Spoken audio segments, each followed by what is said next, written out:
오늘 말씀은 마태복음 18장입니다. 마태복음 18장 21절로 35절 말씀입니다. 마태복음 18장 21절로 35절 말씀. 신약성경 30페이지입니다. 다 찾으신 줄 알고 제가 봉독에 올립니다. 그때에 베드로가 나와 가로되 주여 형제가 내게 죄를 범하면 몇 번이나 용서하여 주리이까? 7번까지 하오리까? 예수께서 가라사대 내게 이르노니 7번만 아니라 70번씩 7번이라도 할지니라. 이러므로 천국은 그 종들과 회개하려 하는 어떤 임금과 같으니 회개할 때 1만 달란트 빚진 자 하나를 데려오매 갚을 것이 없는지라.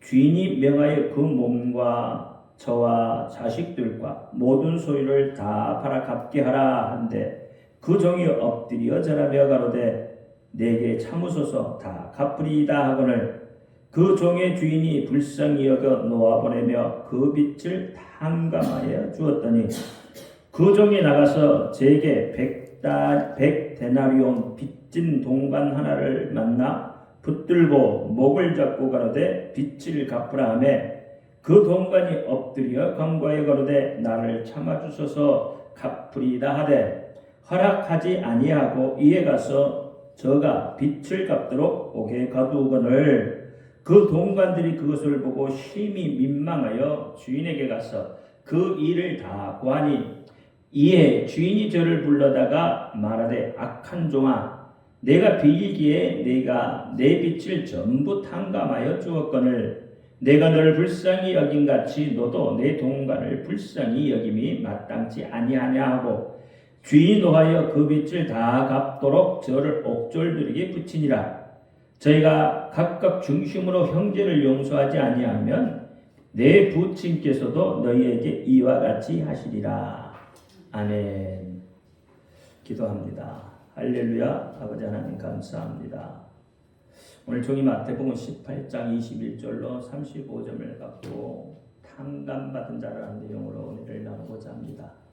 종이 비록 부족하고 연약하고 입술이 우둔할지라도 오늘 종의 입술을 들어 사용하여 주옵시고 종의 입술로 선포되는 모든 말씀이 저들에게는 하나님의 말씀으로 들려지게 하옵소서. 사람의 말, 종의 말로 받지 않게 하여 주옵소서. 오늘도 깨닫는 은혜 주실 줄 믿사오며 우리 주 예수 그리스도의 이름으로 감사하며 기도하옵나이다. 아멘. 오직 예수님밖에 없습니다. 우리를 구원하실 분도 예수님 한 분밖에 없습니다. 주 예수의 평강이 여러분에게 임할지어다. 아멘. 베드로의 신앙 고백합니다. 예수님 당신은 그리스도시요 살아계신 하나님의 아들이십니다. 예수님 당신은 나의 구세주 나의 전부이십니다. 아멘. 오늘 제목이 탕감받은 자입니다. 성경을 바라볼 때는 모든 지명 또 사건 심지어 돌 하나 프랑프하게도 예수 그리스도로 바라봐야 돼요. 그래야 성경이 은혜가 되고 성경의 말씀이 되게 다가오는 거예요. 사람의 눈으로 성경을 바라보면 인본주의적 해석밖에 될 수가 없습니다. 자, 오늘은 탕감받은 자예요. 탕감받은 자. 예수님께서 왜 이 땅에 오셨습니까? 물론 여러분 잘 아시죠? 우리를 죄에서 구원해 주시기 위해 오셨습니다. 우리를 구원해 주시기 위해서 고난도 당하셨고 십자가에 못 박혀 피 흘려 죽기까지 하셨어요. 이것은 변할 수 없는 진실이고 진리입니다. 저는 여기에 한 가지를 더 말씀드리면 우리의 잘못을 우리의 그 불순종의 죄를 예수님께서 용서해 주려 오셨다는 거예요. 우리가 갚을 수 없는 빚을 탕감해 주려고 오셨다는 거예요.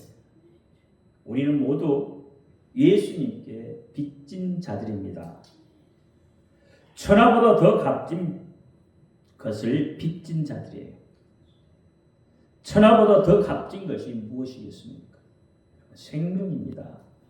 예수님께 생명을 빚진 자들이다 그 말이에요. 영원한 지옥의 형벌, 그것을 받을 수밖에 없는 티끌 같은 우리들을 위해 자신의 가장 값진 생명을 담보로 우리를 사망의 어둠으로부터 건져내 주셨다는 것입니다. 이것이 믿어져야 오늘의 본문 말씀이 은혜가 될 수 있습니다. 그럼에도 많은 사람들이 믿지 못합니다. 믿지 못하면 예수님의 그 용서의 사랑이 무엇인지조차도 깨달을 수가 없어요.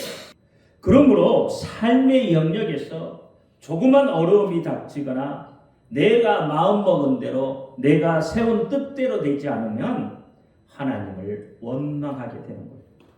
심지어 예수님의 죽으심이, 예수님의 그 피 흘리심이 나와 무슨 상관이냐라고 애써 부정을 합니다. 그래서 베드로 후서 3장 5절에 이는 하늘이 옛적부터 있는 것과 땅의 물에서 나와 물로 성립한 것도 하나님의 말씀으로 된 것을 저희가 불어 잊으려 한다는 거예요. 진리를 잊으려 한다는 거예요. 사실을 사실로 인정하지 않고 잊으려 한다는 거예요. 애써서 잊어버리려고 한다는 거죠. 이렇게 잊어버리면 오늘 본문에 1만 달란트를 빚진 자가 될 수밖에 없습니다. 믿지 않는 자는 요한복음 3장 18절이 이렇게 말합니다. 저를 믿는 자는 심판을 받지 아니할 것이요 믿지 아니하는 자는 하나님의 독생자의 이름을 믿지 아니함으로 벌써 심판을 받을 것이라. 이 말은 하나님의 관심에서 벗어나게 된다는 거예요. 하나님의 관심 밖에 놓여지게 된다는 거예요. 하나님의 용서를 기대할 수 없다는 겁니다. 여러분, 용서라는 단어를 사전적인 의미에서 살펴보면 이렇게 말해요. 잘못을 행하는 것을 용납해주거나 면제하는 것이다, 이렇게 이야기해요. 그런데 또 다른 의미로 보면 빚을 완전히 탕감해 주는 것이다, 분노를 포기하는 것이다 라고 말하기도 합니다. 이게 용서예요.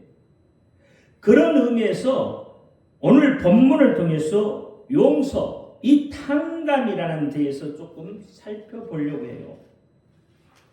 여러분, 마태복음 6장 12절이 뭐죠? 여러분 너무나도 잘 알고 계시는 주기도문입니다. 이 12절이 이렇게 말합니다. 우리가 우리에게 죄 지은 자를 사하여 준 것 같이 우리 죄를 사하여 주옵시고, 이렇게 이야기합니다. 여기에 사하여 준 것 같이라고 되어 있습니다. 그러니까 이 사하여 준다는 말은 용서라는 단어예요. 그러니까 이 용서라는 단어가 주기도문에 나오고 있다는 거죠. 사실상 성경이 우리에게 말하고자 하는 것은 성경 전체의 의도 중에 아주 중요한 말씀이 바로 용서한다는 말씀입니다. 어떻게 보면 용서한다는 이 말씀 하나 때문에 성경이 쓰여졌다라고 볼 수도 있다는 말이에요. 물론 성경은 예수님에 대한 이야기입니다. 요한복음 5장 39절에 너희가 성경에서 영생을 얻는 줄 생각하고 성경을 상고하거니와 이 성경이 곧 내게 대하여 증거할 것이다. 예수님에 대한 이야기라는 이야기죠. 성경은 생명을 약속하고 있는 하나님의 말씀입니다. 요한복음 7장 38절로 나를 믿는 자는 성경의 이름같이 그 배에서 생수의 강이 흘러나리라, 이렇게 말해요. 어떻게 생명을 약속하고 있느냐는 거죠. 우리가 그 약속을 알기 위해서 그 구체적으로 말씀을 좀 더 깊이 상고해 보면, 타고 들어가 보면 용서하겠다, 용서함으로 생명을 약속해 주겠다고 하는 하나님의 언약을 찾아낼 수 있다 이 말입니다. 너희가 회개하고 돌아오면 아무것도 묻지 않고 다 용서해 주시겠다는 거죠. 용서함으로 하나님과 끊어진 관계를 다시 회복시켜 주시겠다는 거예요. 그러므로 성경에서 가장 중요한 단어가 무엇이냐 하면 생명이라고 말할 수도 있겠지만 또한 용서라고 분명히 말할 수 있다는 거죠. 그래서 우리는 용서가 무엇인지, 용서받는다는 것이 무엇인지, 나는 어디까지 어떻게 용서해야 하는 것인지, 그런 문제를 정확히 깨달으면 깨달을수록 그만큼 우리가 하나님과의 관계에서 풍요함을 누릴 수 있게 된다 이 말입니다. 그러면 오늘 본문 말씀을 통해서 베드로가 생각하는 용서하고 예수님께서 생각하는 용서가 어떻게 다르겠느냐 말이죠. 베드로는 분명히 이렇게 생각했을 것 같아요. 7번만 용서하면, 7번까지 용서하면 인간의 생각으로는 정말로 대단한 것이다 라고 생각했을 거예요. 그렇게 말하면 아마 예수님께서도 이렇게 칭찬하지 않았을까요? 그래, 그 정도는 돼야지 내가 제자라고 말할 수 있지 않느냐는 거죠. 내 제자답다. 내 제자는 이렇게 용서를 할 수 있는 사람이다. 이렇게 아마 예수님의 대답을 기다리는 줄 모르겠어요. 여러분 정말 그렇지 않습니까? 7번이나 용서한다는 거, 이것은 웬만한 심성을 가지고는 그렇게 못합니다. 여러분 7번까지 용서하실 수 있어요? 제가 자주 하는 이야기 중에 하나가 있죠. 그래도 3번까지는 참고 용서해 준다. 그런데 4번째는 못 참는다는 거죠. 우리 속담에 이런 말이 있습니다. 참은 인자 3개면 살인도 면한다고 했어요. 근데 베드로가 지금 몇 번을 이야기하고 있습니까?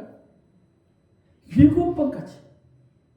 7번까지 용서할 수 있다고 하니까 얼마나 대단한 거냐 말이에요.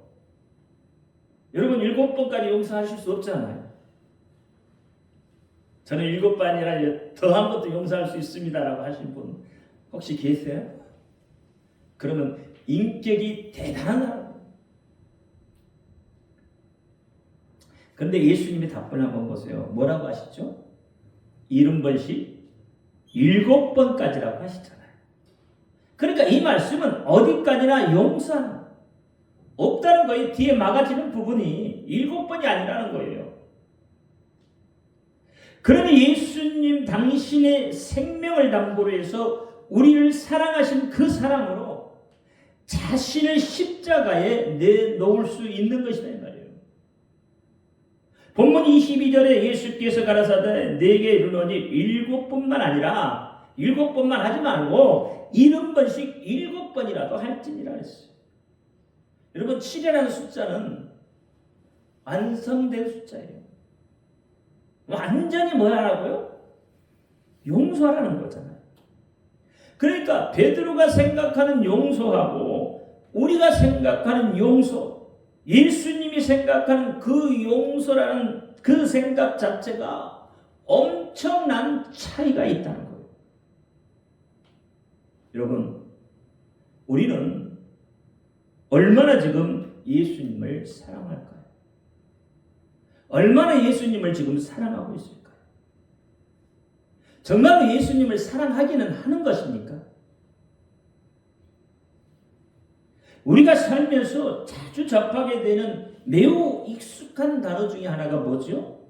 용서라는 단어. 주구대문에서 우리가 우리에게 죄 지은 자를 사하여 준 것 같이라고 했잖아요. 사하다, 용서하다 그 말 있잖아요. 무엇을 용서하느냐 이 말이에요. 죄를 용서한다. 그러니까 이 사다란 말을 헬라어로 말하면 아피엠이라고 해요. 아피엠. 그런데 그 뜻은 용서한다는 것이지만 이 말을 구체적으로 더 직역하면 탕감한다는 의미가 있다 이 말이에요. 즉 없는 것으로 친다는 거죠. 없는 것으로 쳐버리겠다는 거예요. 아예 포기해버리겠다는 거죠. 아예 받을 생각을 하지 않겠다는 거예요. 더 나아가서는 아예 잊어버리겠다. 잊어버리겠다.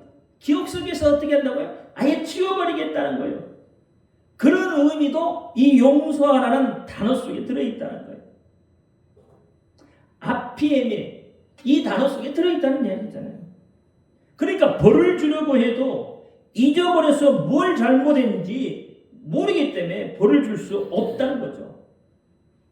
뭘 잘못했는지도 모르면서 무조건 야, 너 좀 맞자. 이렇게 한다면 어떻게 되겠어요? 여러분 그 사람 뭐라고 하겠어요? 그 사람 또라이 아니야? 그 사람 혹시 정신병자 아니야? 뭔가 좀 잘못된 사람 같아. 이렇게 이야기하지 않겠어요? 그러니까 다시 말한다면 이 용서한다는 이 단어 속에는 탕감해버린다. 없는 것을 쳐버리겠다. 포기해버리겠다. 잊어버리겠다. 이런 모든 뜻이 다 용서하는 단어 속에 포함되어 있다는 이야기입니다. 그러니까 용서가 무엇인지 바로 아시라는 이야기를 하는 거예요.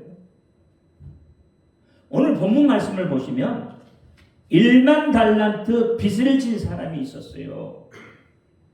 그래서 주인이 그 1만 달란트 빚진 사람을 불러놓고 갚으라고 하잖아요. 27절 말씀에 그 종의 주인이 불쌍히 여겨 놓아보며 그 빚을 탕감하여 주었더니라고 해요.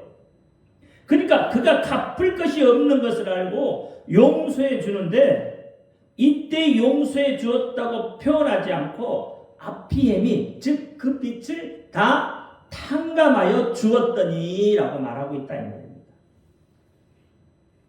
그러니까 우리 성경에 이렇게 번역되어 있지만 사실은 없는 것을 해버렸다는 거죠.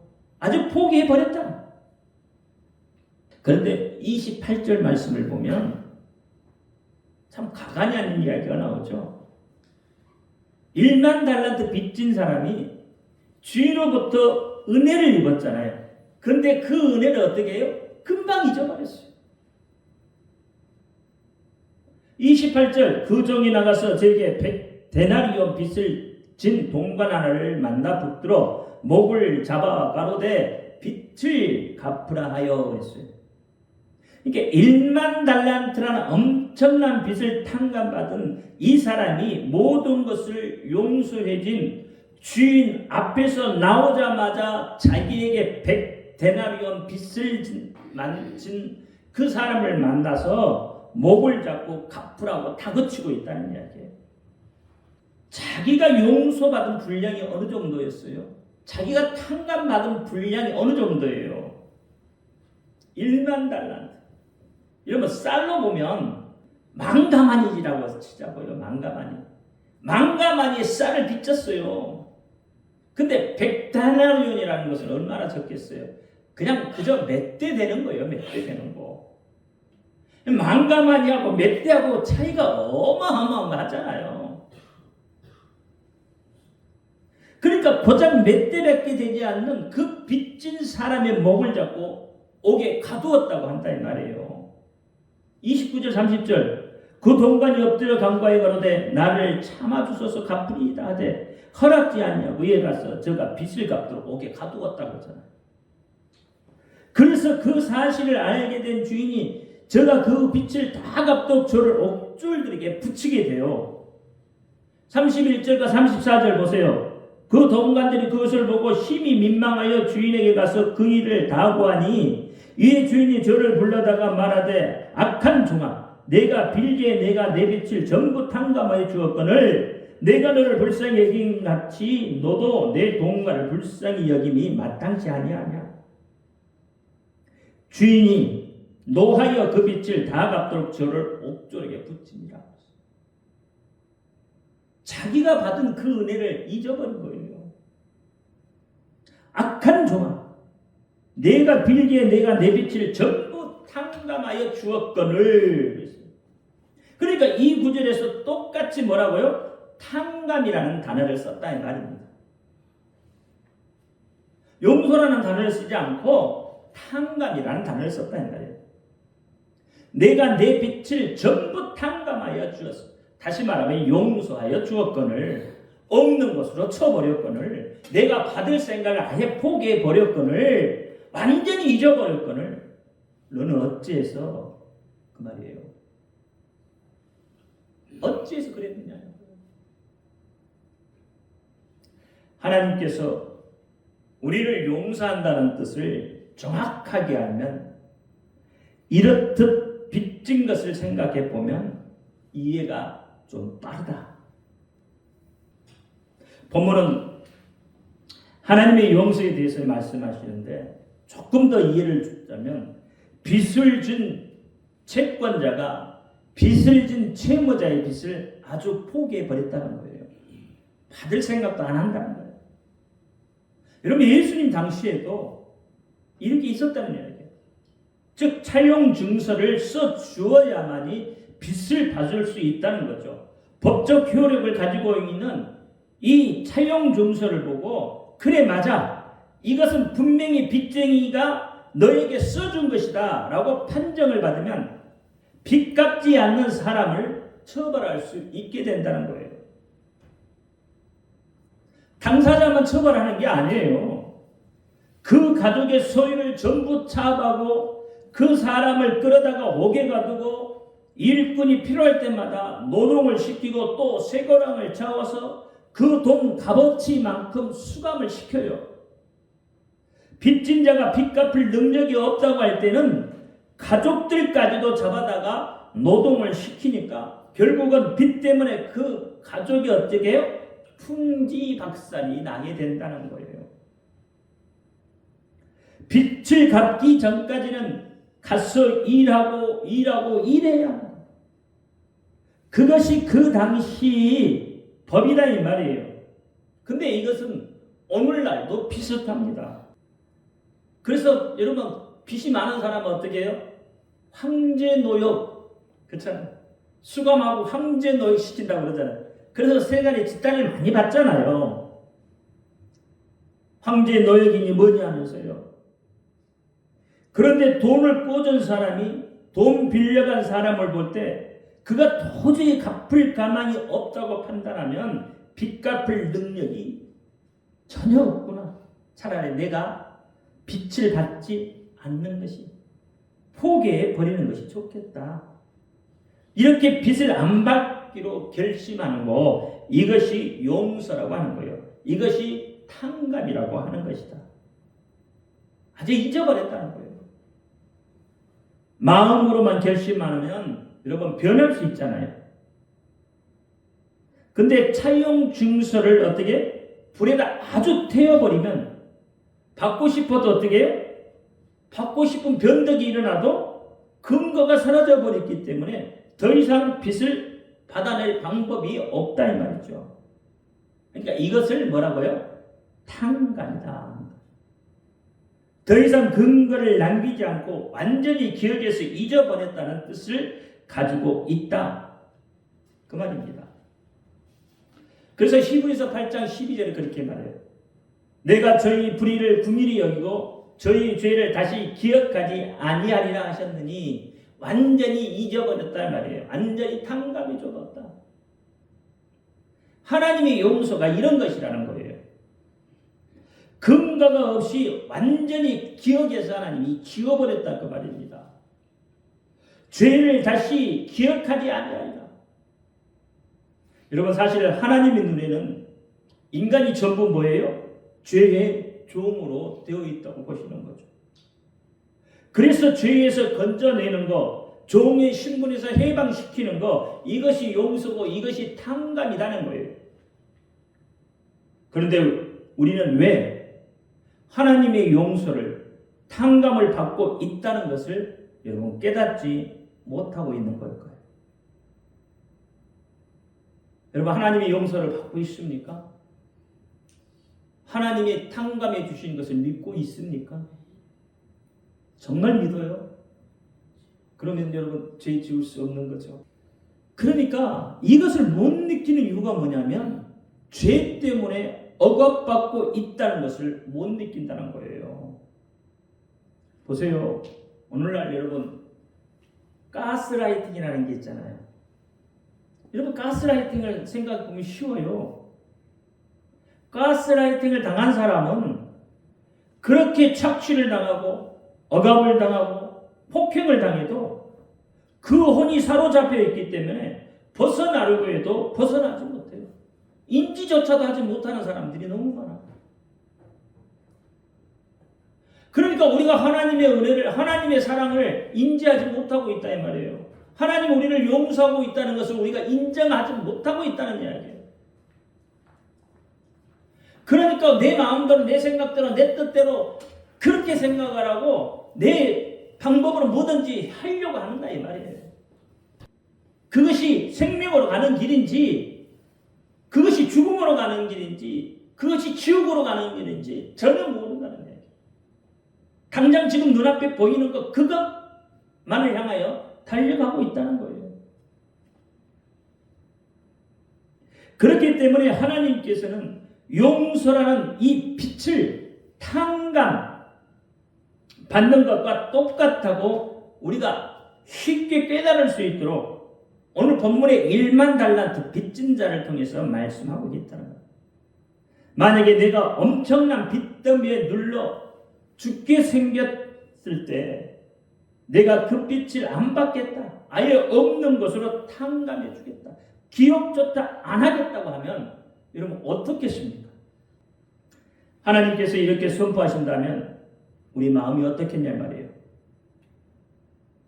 지금까지 빚져본 일이 없는 사람은 그게 무슨 말인고 하겠지만 정말로 감당할 수 없을 만큼 큰 빚을 져본 사람, 빚에 눌려서 이젠 죽는 길밖에 다른 길이 없다고 자살까지 결심했던 경험이 있는 사람은 그 느낌과 감격이 남다르지 않겠느냐 말이에요. 저도 한때는 그런 경험이 있기 때문에 여러분 말씀을 드리는 거예요.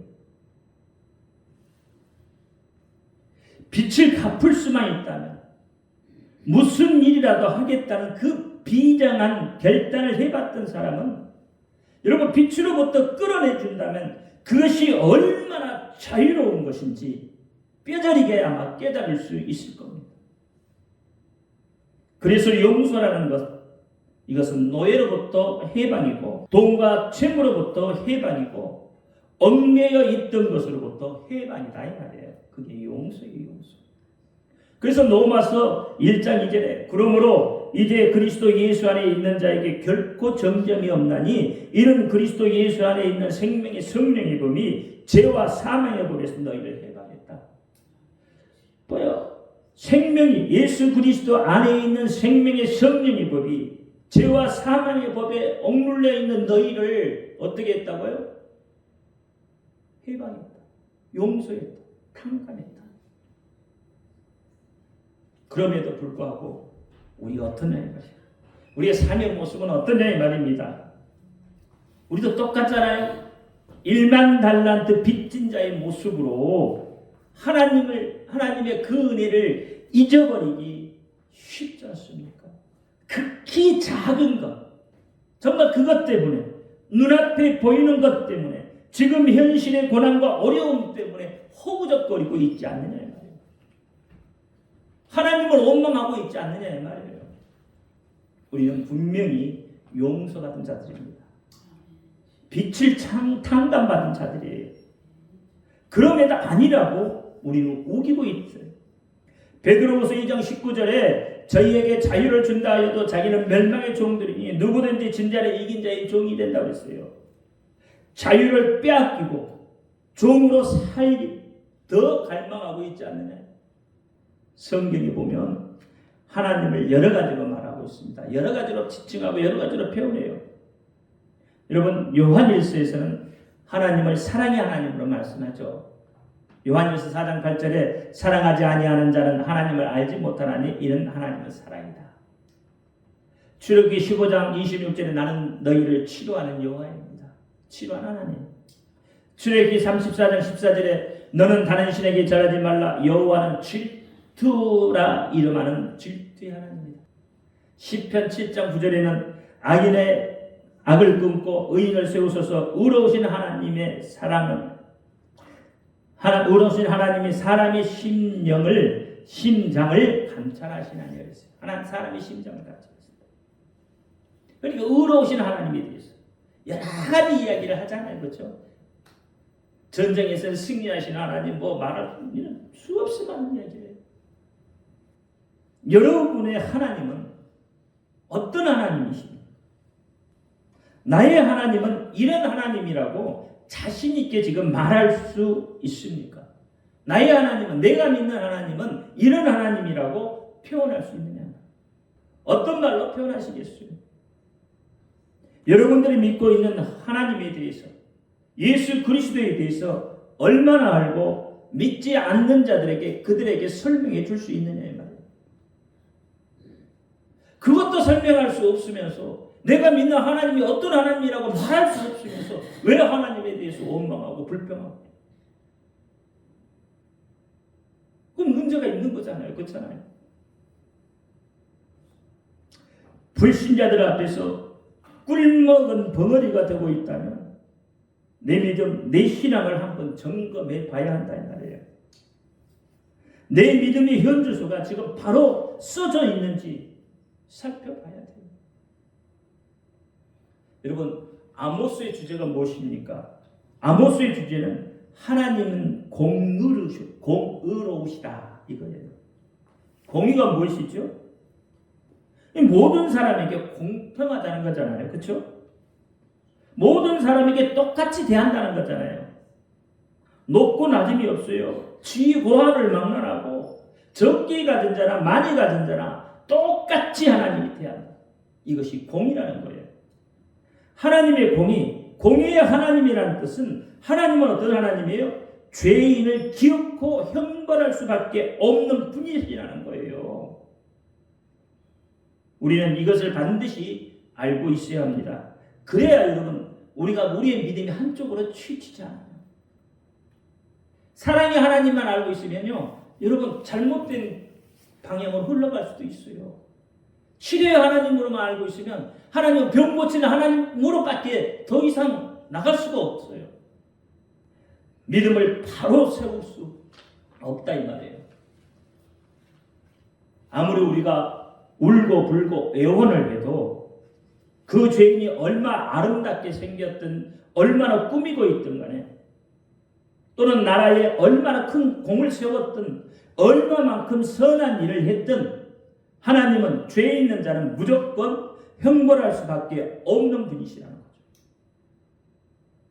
그런데도 하나님은 인간은 하나님의 형벌을 두려워하지 않고 열심히 죄 짓는 것을 향하여 달려가고 있다 이 말이죠. 사람의 눈을 속이고 법에 걸리지 않으면 나는 자유인이다. 이렇게 큰 소리치며 살고 있지만 재판장 되신 하나님은 죄가 있기만 하면 바로 형벌을 선고하실 수밖에 없다는 거예요. 여러분 금요일 저녁에 말씀드렸어요. 출애굽기 33장 5절 여호와께서 모세에게 이르시기를 이스라엘 자손에게 이르라 너희는 목이 곧은 백성인즉 내가 순식간이라도 너희 중에 행하면 너희를 진멸하리니 너희는 단장 품을지 알아. 잠깐 동안 너희 속에 들어가 있으면 너희의 죄가 보인다는 거예요. 너희 죄가 발견된다는 거예요. 그러니 그 죄를 보고 내가 어떻게 처벌 안 할 수 있겠느냐. 그래서 차라리 내가 너희와 함께 가지 않겠다.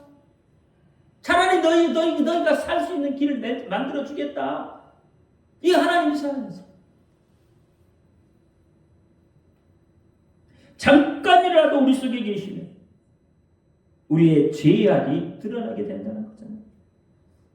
죄악이 드러나면 벌을 줄 수밖에 없다. 하나님은 인간이 죄가 있는데도 그것을 우리 스스로 알지 못하기 때문에 우리에게 율법을 주셨다는 거예요. 율법을 통해서 내가 죄인인 것을 깨닫고 돌이키라는 거예요. 돌아오라는 거예요. 로마서 그래서 3장 10절에 기록한 바 의인은 없나니 하나도 없다. 3장 20절에 그러므로 율법의 행위로 그 앞에 의롭다 하심을 얻을 육체가 없나니 율법으로는 죄를 깨달음이라 했어요. 이 율법에 비추어 보니까 너는 죄인이라는 거예요. 하나님께서 율법 즉 율법 전설을 드러내니까 인간이 죄인이라는 사실이 드러난다는 말이에요. 그러면 어떻게 해요? 검사 역할을 맡고 있는 마귀가 하나님께 이렇게 따져 묻겠죠. 당신은 공의의 하나님이신데 왜 인간이 저렇게 죄를 짓는데 형벌을 내리지 않겠습니까? 않고 있습니까? 이렇게 참소하면 어떻게 돼요? 하나님은 공의의 하나님이시기 때문에 인간의 형벌을 줄 수밖에 없다 이 말이에요. 그럼에도 하나님은 우리 인간이 살 수 있는 길을 내어놓으셨어요. 모든 인간에게 적용될 수 있는 조건을 내어 걸으셨다 이 말이에요. 아픈 자든지 건강하자든지 부유한 자나 가난한 자나 쥐 고환을 막론하고 피부 소액을 막론하고 어떤 나라 어떤 민족에게 동일하게 적용되는 거 그 공의라고 했잖아요. 하나님의 공의가 훼손되지 않고 그대로 살아 적용될 수 있는 방법을 우리에게 주셨다는 거예요. 그것이 뭐죠? 용서. 용서라는 단어 속에 들어있다 이 말이에요. 그러면 자, 우리는 분명히 탕감받은 자예요. 용서받은 자예요. 우리에게 죄가 있는데 그 죄를 어떻게 없앨 수 있어요? 예수의 피로 깨끗이 씻어버렸다는 거죠. 즉 예수의 이름을 믿기만 하면 다 탕감해 주겠다는 거예요. 다 용서해 주겠다는 거예요. 요한복음 1장 12절에 영접하는 자 곧 그 이름을 믿는 자들에게는 하나님의 자녀가 되는 권세 뭐까지 주셨다고요? 자녀가 되는 권세까지도 주셨다. 요한복음 4장 12절에 다른 이로서는 구원을 얻을 수 없나니 천하 인간의 구원을 얻을 만한 다른 이름은 우리 인간에게 주신 일이 없다. 구원도 해주시겠다. 사도행전 16장 31절에 가라되 주 예수를 믿으라 그리하면 너와 내 집이 구원을 얻으리라. 하나님 조건이 뭐였어요? 자기 자신 안에 독생하신 아들 예수 그리스도를 우리에게 주시면서 예수를 믿으라는 거예요. 예수 그 이름을 믿으면 그 피의 공로를 의지하면 다 없는 걸로 쳐요. 다 탕감해버리겠다. 다 용서해주겠다. 아니 잊어버리겠다. 과거에 내가 무엇을 했든지 그거 모른다는 거예요. 다 잊어버려. 그렇게 약속하고 계시다는 거예요. 그러니까 예수의 피로 씻어버리니까 내 모든 죄가 없다는 것이에요. 종이의 문서를 불태워버린 것 같다 이 말이에요. 예수의 피로 다 씻겨서 없어버렸는데 어디서 너의 죄를 찾느냐는 거죠. 이렇게 죄 씻음 받은 인간 그것이 저와 여러분입니다. 용서받은 인간인 저 여러분에게 무죄를 확정하시는 것 이것이 하나님의 용서고 탕감이에요. 내 죄는 완전히 없어졌다. 그러니까 마이가 이제 더 이상 하나님께 참소할 이야기거리가 없는 거죠. 우리는 완전히 용서받은 자입니다. 탕감받은 자입니다. 그럼 이제 우리 속에 무엇이 남아있습니까? 자기 생각이 남아있죠. 알량한 자기 양심만 남아있다 이 말이에요. 죄가 뭔지도 용서가 뭔지도 탕감받는 감격이 무엇인지도 모르는 사람, 그런 사람을 하나님 보실 때 어떻게 보이겠어요? 참 꼴물개로 보시겠죠. 죄가 없어졌다고 하는데도 아니에요. 저는 죄가 있어요. 나는 죄인이에요. 여러분 그러고도 복을 달라고 한다고요. 여러분 이게 앞뒤가 안 맞는 거잖아요. 죄인은 어떻게 했다고 하나님 뭐 한다고 했어요? 벌을 주신다고 했잖아요. 벌을 주실 수밖에 없는 하나님이라고 했잖아요. 근데 나는 죄인이래요. 죄인이면 하나님 복 주세요. 뭐가 뭔지 전혀 우리는 모르고 있다는 거예요 도대체. 그러고 복만 구하고 있는 거예요. 하나님은 너는 무죄다. 너를 석방했다. 이제 나가라. 그렇게 말씀하시는데 우리는 뭐라고? 지금 무슨 소리예요? 내가 내 양심으로 보니까 뭐가 있다고요? 죄가 있는데요. 여러분, 용서가 너무 쉽게 되니까 믿어지지 않는 거죠. 너무 쉽잖아요. 그렇죠? 그 이름만 믿으면 되고 예수님의 영접하면 되잖아요. 그러면 다 하나님 잊어버린다. 다 용서. 근데 그게 그렇게 어렵다. 죄 있던 너를 예수의 생명으로 용서했고 내 기억에는 없는데 죄 없는 사람을 내가 형벌할 수가 없는데 그래서 너를 내보낸 것인데 너는 왜 안 나가고 자꾸 죄 있다고 또 기어 들어오느냐는 거죠. 이렇게 하나님의 용서는 완전한 것이다 이 말이에요. 우리의 죄를 기억하지 못하기시기 때문에 제가 여러분에게 그렇게 말했어요. 하나님은 치매에 걸리셨다. 그렇게 말씀드렸잖아요. 하나님은 치매에 걸리신 것 같다. 이 사실을 깨달으면 이 사실을 깨달은 사람만이 하나님 앞에 정말로 감사할 수 있는 거예요. 오늘 1만 달란트 빚진 자는 이것을 깨닫지 못한 자입니다. 그래서 하나님의 은혜를 악으로 갚은 자예요. 용서받은 자, 탕감받는 기쁨을 아는 자는 그 믿음이 흔들릴 수가 없습니다. 탕감이라고 하는 것, 용서라고 하는 것은 막연한 어떤 것으로만 알고 있지 마세요. 참 죄송한 말이지만 여러분 빚도 한번 져보셔야 돼요. 이 말을 오해해서 받지 마시고요. 빚도 한번 져보고 그 고통이 어떠한지 느껴봐야 빚의 탕감이 되는 것이 뭔지, 탕감받은 감격이 어떤 건지 안다는 것을 말하려고 하는 거예요. 그렇다고 정말로 여러분 없는 빚을 억지로 져서 여러분 고통받지 마시고요. 여러분이 10억을 빚졌다고 칩시다. 한번 10억을 빚졌다고 생각해 보잔 말이에요. 그런데 길을 가고 있는 우연히 10억을 빚준 사람을 만났어요. 그럼 여러분 어떻게? 아주 겸손하게 이야기하시겠지. 아주 친절하게. 안녕하세요. 죄송해요. 정말 할 말이 없어요.